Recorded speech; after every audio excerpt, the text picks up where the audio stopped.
قاسم جب نثار کو ہاسپٹل لے کر آیا تو ڈاکٹر نثار کا چیک اپ کر رہے تھے۔ تھوڑی دیر بعد ڈاکٹر جب قاسم کے سامنے آئے اور اسے دیکھتے ہوئے کہا، بادشاہ صاحب خطرے سے باہر ہیں۔ چھوٹا سا مائنر اٹیک تھا۔ Minor attack? یہ کیا ہوتا ہے؟ ڈاکٹر کے مائنر اٹیک بولنے پر اس نے مائنر اٹیک کے بارے میں پوچھا تھا۔ مائنر اٹیک ایک ہارٹ اٹیک کی طرح ہوتا ہے۔ زیادہ پاورفل نہیں ہوتا، ہاں انسان کو کمزور کر دیتا ہے، پر یہ تبھی آتا ہے جب انسان کچھ زیادہ ہی اسٹریس میں ہو یا پھر کوئی ایسی چیز جو اس کے دل میں کھٹک رہی ہو۔ آپ جانتے ہیں ایسی کچھ ہے؟ ڈاکٹر نے اس سے سوال کیا تھا۔ قاسم نے ڈاکٹر کے سوال پر نفی میں سر ہلایا تھا۔ ڈاکٹر بھی کندھے اچکا کر چلے گئے تھے۔ دیر بعد ایک نرس آئی اور قاسم کو دیکھتے ہوئے بولی، آپ جا کر ان سے مل سکتے ہیں، وہ کافی بہتر محسوس کر رہے ہیں۔ اس کے کہنے پر قاسم روم کے اندر چلا گیا تھا، جو کہ صرف نثار کے لیے پرائیویٹ تھا۔ کیا بھائی، تو نے تو میری جان نکال دی تھی۔ اللہ کا شکر ہے تو صحیح سلامت ہے۔ اگر مر جاتا تو کیا کرتا؟ نثار نے مذاق سے سوال کیا تھا۔ خبردار جو تو نے اس طرح کا گھٹیا مذاق کیا تو قسم سے آج تیری قبر یہی کھود دوں گا۔ اپنی موت مرنے پر کہہ رہے ہو کہ تم مجھے خود دفنا دو گے؟ کیا بات ہے، اچھا دوست ہے تو میرا۔ یہ کہتے ہوئے وہ سامنے دیکھ رہا تھا۔ اس نے ایک نظر قاسم کو دیکھا تو اس کی آنکھوں میں آنسو تھے۔ تم رو رہے ہو؟ تھوڑا سا بیمار ہوں اور کچھ نہیں ہوا ہے مجھے۔ چپ کر یار، پاگل ہے تو۔ یہ بول کر اس نے اس کے گال پر مارا تھا۔ نثار، تم جان بھابھی کو یاد کرتے ہو نا؟ اپنی غلطی کا احساس ہے نا؟ بولو نثار۔ قاسم کے پوچھنے پر نثار نے کوئی جواب نہیں دیا تھا۔ تمہیں کیا لگتا ہے؟ مجھے تو یہی لگتا ہے۔ اس کے کہنے پر نثار نے اسے ایک نظر دیکھا تھا اور اسے دیکھتے ہوئے کہا، مجھے نہیں یقین کہ وہ مری ہے، مجھے پورا کا پورا یقین ہے کہ وہ زندہ ہے۔ قاسم، ایک بار اس کی دوست سے جا کر ملو اور اس سے پوچھو، چاہے کچھ بھی ہو جائے اس کے بارے میں جاننے کی کوشش کرو۔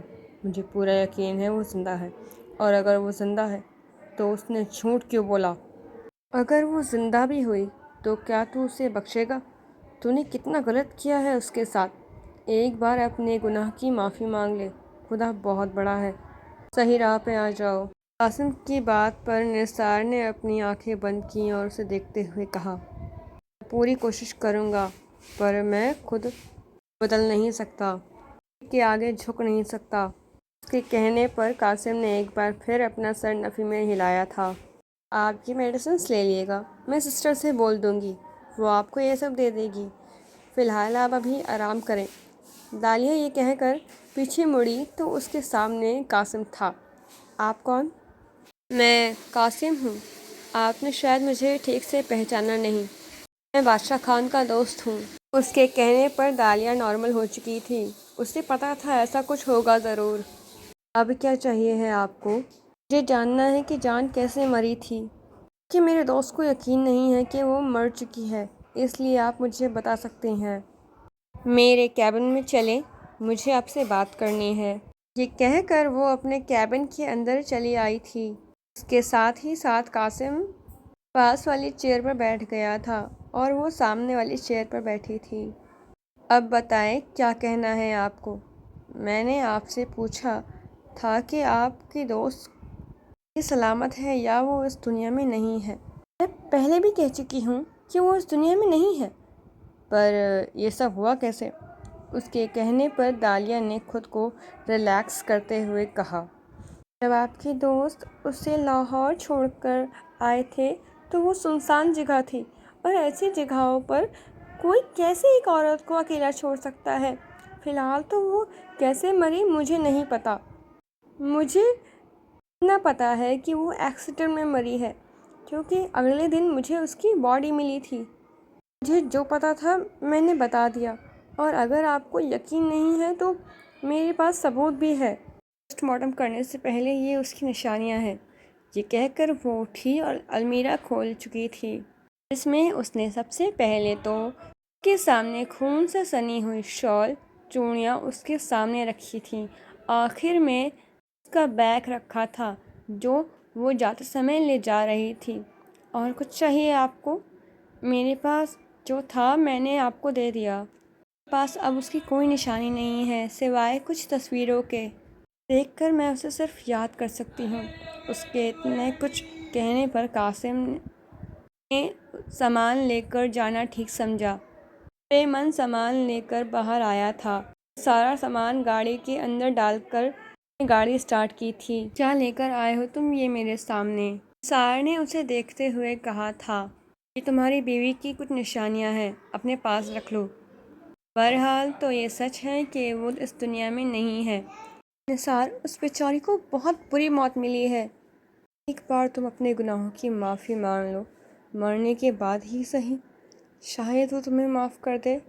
میں نے کون سا گناہ کیا ہے؟ نثار نے اپنے سینے پر ہاتھ رکھ کر ٹھیک سے بیٹھتے ہوئے کہا تھا۔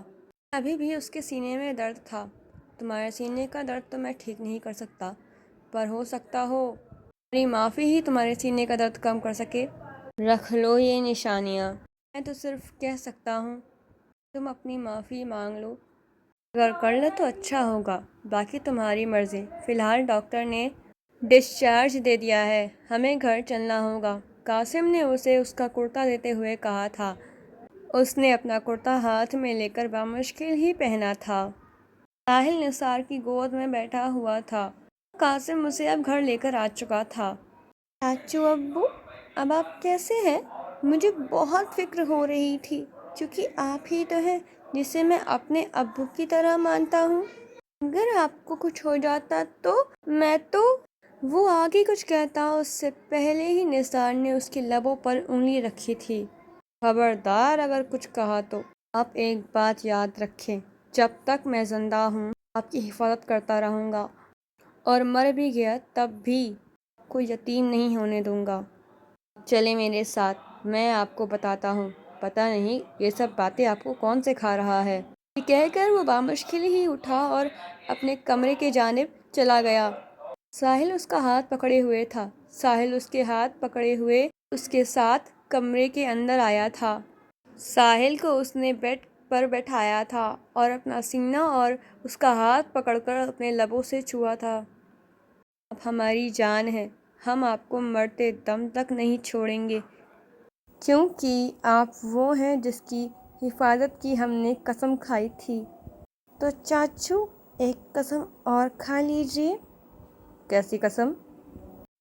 یہی کہ آپ روز نماز پڑھنے جائیں گے، اچھی اچھی باتیں کریں گے اور قرآن پاک کی تلاوت کریں گے، کبھی بھی کسی کو نقصان نہیں پہنچائیں گے، اور لاسٹ میری بات کا مان رکھیں گے۔